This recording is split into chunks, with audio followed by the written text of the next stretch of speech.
Friends, we are going to talk about what is reading and what importance does it have in second language learning. As you know, there are four major skills outlined in the second language learning. Those are listening, speaking, reading and writing. Reading and writing are considered to be receptive skills, and speaking and listening are considered as productive skills. But there is no hard and fast rule that what is what. It depends on what kind of language learning is taking place. If it is mother tongue, then the definitions will change. If it is second language, then the definitions will again change. So, but generally it is considered that reading is productive. Why? Because the person has to make a lot of effort to read something. And why he has to make a lot of effort? Because it's not given in the classroom, but the theory is that reading is dependent on your oral skill. If a person doesn't know the language, if he doesn't know how to speak language and how to understand the oral language, he will not be able to read, even if the person knows the script. For example, if you see, if I write a kind of say it's my mother tongue, I am going to write it in Roman script. Now say if I write, so here you see I have written something in the Roman script. Now hom jai chi, even if I pronounce it and you know that this is written in Roman script, you won't understand the meaning unless you are this language speaker. Now, if I tell you the meaning of the phrases and each word, hom is I, jai is the verb form of go and chi is the copula, hom jai chi, I am going. Now, you have understood it. So, it is not necessary that if you know the script, you will understand it. So, if you are teaching say English language and your students do not know what word means what, it is not part of their verbal repertoire, then what will happen? They will not understand what they are reading. Similarly, if you take another example from Hindi and say some other language, let us say Urdu if I am writing. So, if I tell you that this is wo ghar gaya, wo ghar gaya. So, even if you do not know the script and when I tell you, so you will understand the meaning. Why? Because you know wo ghar gaya means he went home and this is your language. So, the letters are not so important in reading, this is what I am emphasizing. What is important is that the brain takes all the letters as pictures and they form, each word is kind of a picture and they combine together and give the meaning.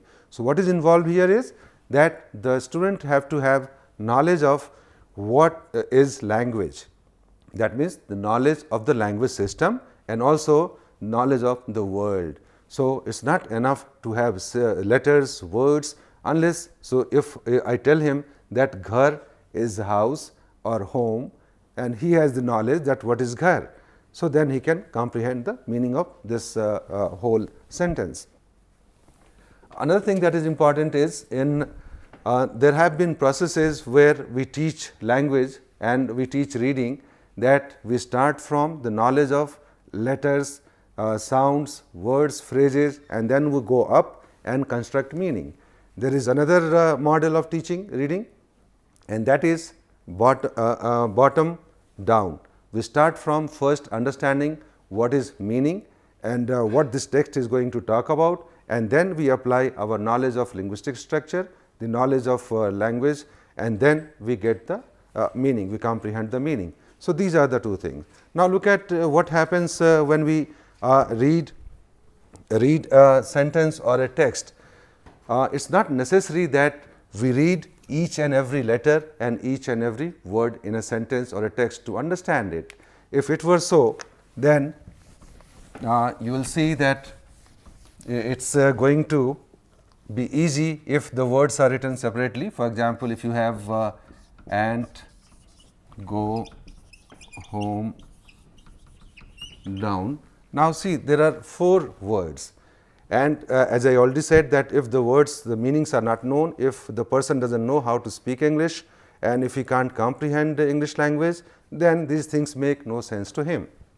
Now, people say that more the letters, more the words is going to be difficult. Fewer the letters, fewer the words, something is easy to read. I am saying that no, it's not true. Something else is important in reading comprehension, and that is, so look at these 4 words. I say ant, go, home, down. If I had said he wants to go home, now see, it has taken almost the same time. Ant, go, home, down. He wants to go home. Now he wants to go home. So some difference is there. So it is not that each word takes something or the whole phrase takes something, more time or less time. What is important is that when we read, it is the sense unit that determines something is difficult or easy. So that determines what is easy and what is difficult. So here there are 4 sense units, but if I say he wants to go home,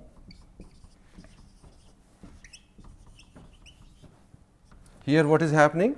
He wants is one sense unit, to go home is another sense unit. So what has happened? Although there are 5 words here, but it takes less time or it takes lesser time than the above 4 words. Why? Because it has only 2 sense units, he wants and to go home. Sense unit is the letters and the words that make a larger meaningful units in a sentence or a text. So this is important for you to know. Another thing that is important in reading is that it's not only the word or sentence or the text, but something that is happening in brain, and through brain something is happening to our eyes. And I'll tell you the 2 terms. One is fixation and the other term is saccade. So what happens? We do not focus on each letter or each word. What happens? The eyes focus on something to a bigger area. We call it, so first it goes to the whole line kind of thing, 3 words at the same time, that is recognition span, and we fix our eyes on some sense unit or some words. Some students will fix their eyes on one word or one letters or 2 letters, one letter or 2 letters. Some will fix their eyes on, say, these 2 words. Some will fix at the same time 3 words and some other 4 words, 5 words. So that is fixation, and it is during the fixation that the meaning is apprehended. The meaning, the comprehension happens during the time of fixation. And then once we have fixed our eyes on certain number of words or letters, then our eyes jump to the next word or letter or sentence. So, and during this jump, which is called saccade, the term for that is saccade. So no learning or no meaning is actually happening during saccade. It is during the fixation time when the eyes are fixed, and that time some learning and comprehension takes place. So you must have noticed that children most of the time, they in classroom, even in mother tongues like in Assamese, Hindi, Bangla, Bodo, Manipuri, they tend to put their fingers on the letters A and T and, G O go, H O M E home, D O W and down, like that. So why is it happening? Because they are not trained, or they do not fix their eyes on the larger chunks. The more number of words, the more comprehension will happen, but they are focusing their eyes, their brain on each and every letter, and the meaning doesn't remain there. So what I am coming to is that there are 2 processes. You can either read it aloud or read silently. Now what happens when the children are reading something aloud and putting their finger on one word? So they are actually converting these letters, these visual signs, into oral sounds, because the reading, writing is dependent on, and even reading is dependent on what we know orally, the oral language. And somebody must have told you, or you must have read in the books, that in brain what happens, there is a mental lexicon. The words are arranged differently, and the first thing how the words are arranged in the brain are they are arranged in terms of their first sound, and then also on the basis of their last sound, and then combination of various sounds. Then they are arranged morphologically like the root words, then some suffixes, prefixes, what is feminine, what is masculine, what is singular, what is plural form, and then the morphemes combined into words. Then words are arranged in terms of sentences. So, syntactic component is there in the brain. So, you have phonology, the sounds, how the words are arranged on the basis of sounds, then morphologically, then syntactically, and then meaning part is also there. So, each time a word is stored in the brain, it tells they store the sound, how it can be written if the person knows how to write, how it can combine in words, with which words it will go together with, and then make a meaningful sense, meaningful utterance, then how which words will be combined to make meaningful phrases, how phrases can be combined to make meaningful sentences, and how sentences get, all this information are stored in each and every word. So, when a person is reading something, then the moment he fixes his eyes on a letter, one letter or two letters or three letters, then immediately the brain is converting it into the sounds. So, it is dependent on that. So, we read something, and then inside the brain those letters are taken as a visual say pictures, and then those pictures are converted, they go to the area of sounds where the oral sounds are stored, and there they combine with the meaning. So, it is complex network inside the brain, letter as visual pictures, then connections with the sounds, then connection with the meaning, and then the understanding happens of the written text or sentence. So, that is why if children have not mastered the oral language, if they do not know these words which occur in a sentence, then what is happening? They are seeing the pictures, and brain is unable to convert this picture to something meaningful sound sequence. Why? Because that sound sequence, the meaningful sound sequence is not stored in the mental lexicon. So, it does not make any sense, picture, and it is not connected to anything else. So, that is why the first thing that is important in reading is to have those words, and when I say word, that means what its morphology is, what kind of sentences it can make, where it can occur, where it cannot occur, etc. All those information must be stored in the brain. So, if the child remembers or the words that she has learned in her language, and that means if she has the understanding of the oral words in her memory, in her brain, then she will be able to understand what is written there, what words are there. So, I have given you so many examples of that. Now, and I also talked about the span. So, one is the recognition span, how you recognize the words. So, how many words are taken as chunk during the fixation period, and then when we jump to the other word or other phrase, that is saccade. So, between that some gap is there, about a quarter of a second. Now, second thing that is important is that we call it perceptual span, the meaning, the eye memory. Perceptual span is eye memory. Perceptual span is very important in reading. So, how much is retained when we see something, some words, and then it has gone to the brain, and that is connected to the oral words, and how much is retained there, that is also important. So, looking at the word, how many words are written there, and how many words have been seen during fixation, and then how these words have been converted into the oral words inside the brain, that also is important. That makes a very important difference between silent reading and reading aloud. So, when we read aloud, what is happening? First, you are looking at the words, then the visuals are converted into the oral words. So, it takes more time, and then oral words are connected to meaning and then comprehended. So, that is going to take longer time. So, what happens if you read aloud, then fewer words or fewer symbols are taken during fixation. That means, we perceive fewer number of words, but in silent reading, since the vocalization does not take place orally outside, it happens inside the brain little bit, but we are not actually reading. So, silent reading, the visual words directly go to without wasting time in speaking it, and then they are connected to oral sounds in the meaning in the brain, and then the sounds are connected to meaning. So, that way, so in if you read silently, then this perceptual span, the eye voice memory is more, it is about 15 to 20 words, but if someone reads aloud, then the words that are taken in memory, eye voice memory, they are fewer than that. So, silent reading is better than reading aloud, that is why we say. Then another thing that is important here is that regression. Some children, you must have seen that even adults do that. We read something, then again we go back as if something has been forgotten, or we want to connect what was earlier read to something that is going to come further. So, regression is okay once or twice while reading, but too many regressions are bad, because then the track is lost. So, you are again and again focusing on something that has already gone.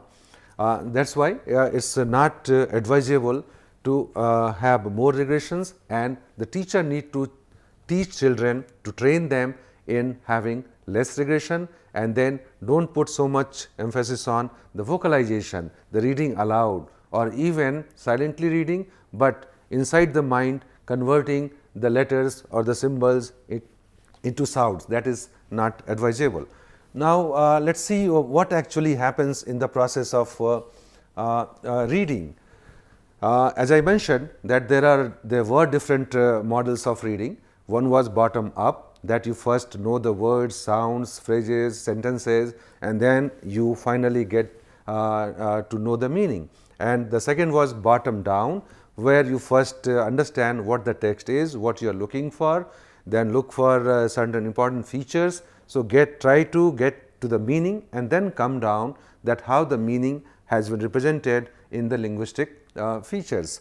So, but the best model which is recommended by the scholars, linguists and educationists is the interactive model of reading.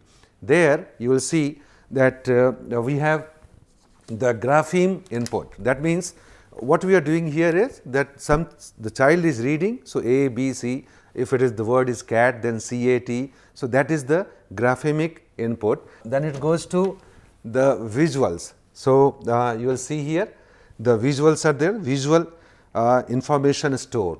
So, how the letters have been connected, whether it is capital or small, and how it will be pronounced, all that information is stored in the visual information store. Then the next is feature extraction device inside the brain. This is what it happens there. So, this feature extraction device, this what it does, it takes care of the graphic input and puts it into the pattern synthesizer. This is very important part in this model. Inside the brain, all these things are happening. So, we take inputs from grapheme, then visual, how what the orthography etc. is, then we extract the features, that how it will be pronounced etc., and then all those information go to pattern synthesizer, and there many things happen. As you can see, there we have information of syntax, what kind of sentence it is, what kind of like grammatical structure it has, whether it is a noun or verb etc. Then it has lexical and pragmatic knowledge content. That means the context, that what we have taken from grapheme, visuals etc. So, what importance does it have sociologically in society? So, what is the context, that information? Then also after all these things have happened, the meaning, the syntax, the sound, the morphology, all these informations are synthesized here in pattern synthesizer, and then we get to know the meaning. The text is said to be interpreted. We get the correct interpretation of the text that we have read. And if you look at these arrows, so what is important? This pattern synthesizer. So, you have taken all these cues from the written material. Now, how it was processed? So, we need to have linguistic knowledge, then we also need to have background knowledge, something, the context. then only these features, syntax, semantics, phonology, etc. of the words will have any meaning, and will say that text has been interpreted. We have understood the text. So, these are the 4 important components of reading: phonics, phonemic awareness, vocabulary, fluency, and reading comprehension. So, why phonics is important?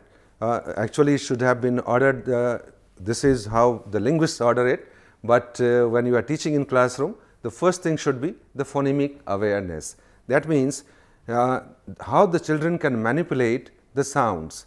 That, see what happens if you are teaching, say you are a mother tongue speaker of Hindi, you won't have sounds like z, or you won't have a vowel like u. We have u, but there are many languages. Let us take English. English has sh, z, zh, and certain vowels are different from Hindi. So, we do not have those vowels which are there in English.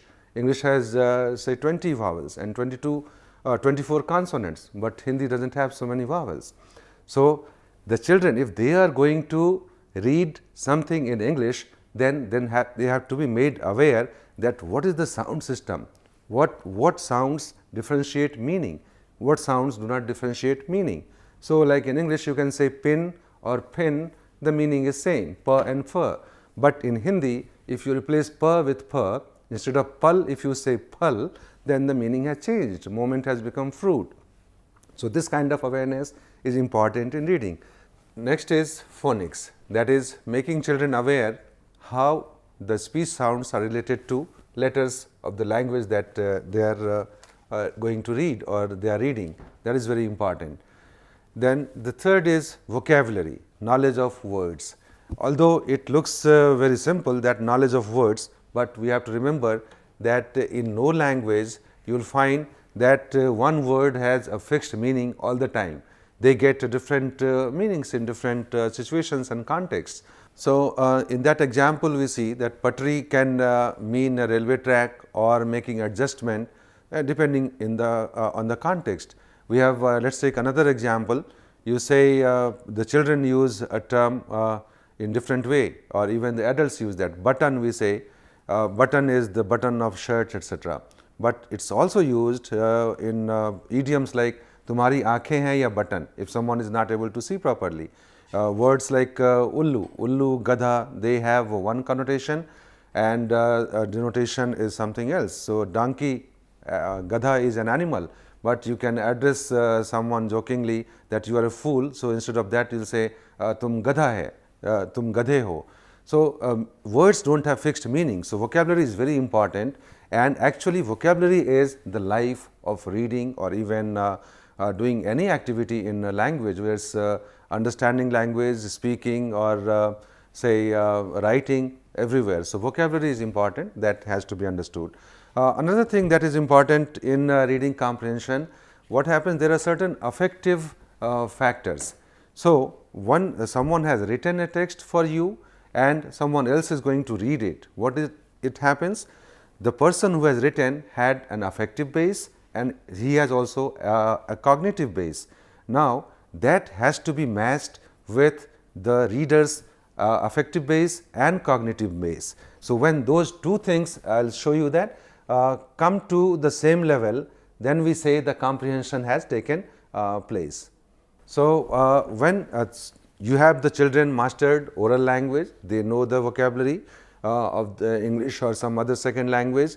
Now, you have taught them phonics, phonemic awareness, etc., and they are reading it properly. Now, they have to comprehend. The last stage of reading is comprehension. That is the ultimate thing that we want to achieve, and that happens when the author's message is there with the cognitive base and affective base, then the reader's background is there with cognitive base and affective base, and when they come to the same level, what author wanted to convey and what the reader with his own background, his prior knowledge, etc., he has understood, then we say that the meaning has been understood. So, that is the last thing.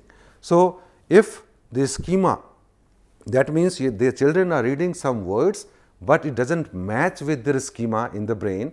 They are not familiar with it, what is happening, and they are not able to connect this new information with the old information, the new schema with the old schema, then the meaning will be disrupted. They will not be able to comprehend the text properly. So, what we have discussed here is that there are some components of reading: the phonics, phonemic awareness, vocabulary, fluency and comprehension, and the most important is vocabulary, whereby that is the life of reading or any kind of skill. So, you have to work on improving the vocabulary of the children, and also we talked about the eye movement. That is also important, because reading is dependent on the knowledge of oral language. So, how the visuals are taken from eyes, how we fix our eyes on more words, and then we go to the next set of words, and how the visuals are converted into sounds and in brain, and those sounds are connected, sound sequences are connected with the meaning in brain.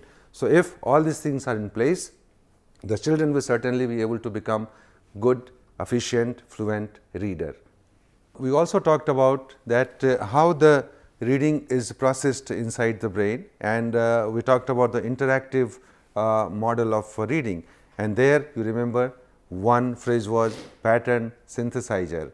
Now, one thing that is important there is that you will find that no two persons will have same pattern synthesizer. Why? Because every individual is situated in different social and cultural situations.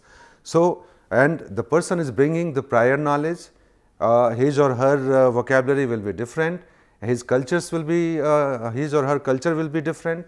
So, a language necessarily incorporates culture.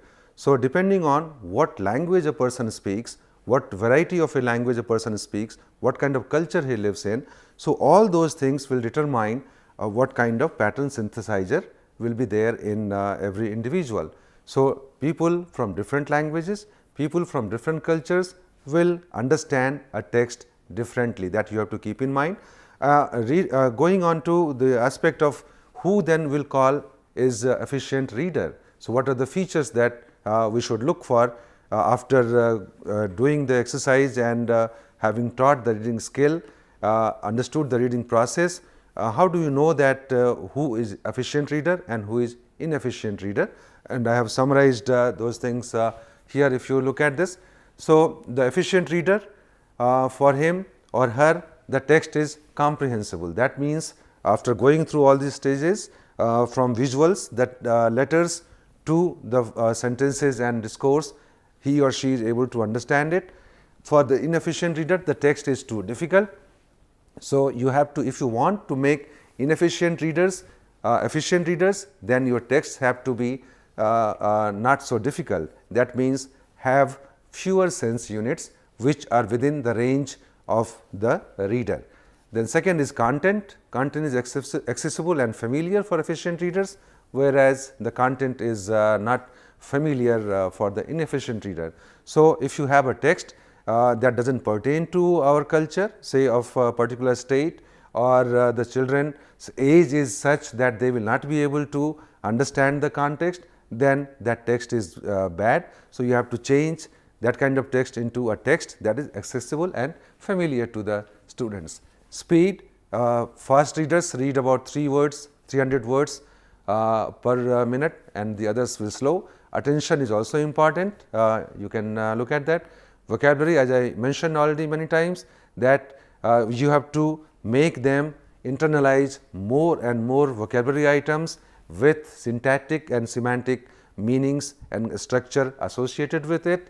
Then we come to prediction. They are able to think ahead. The good readers and bad readers, inefficient readers are not able to think ahead.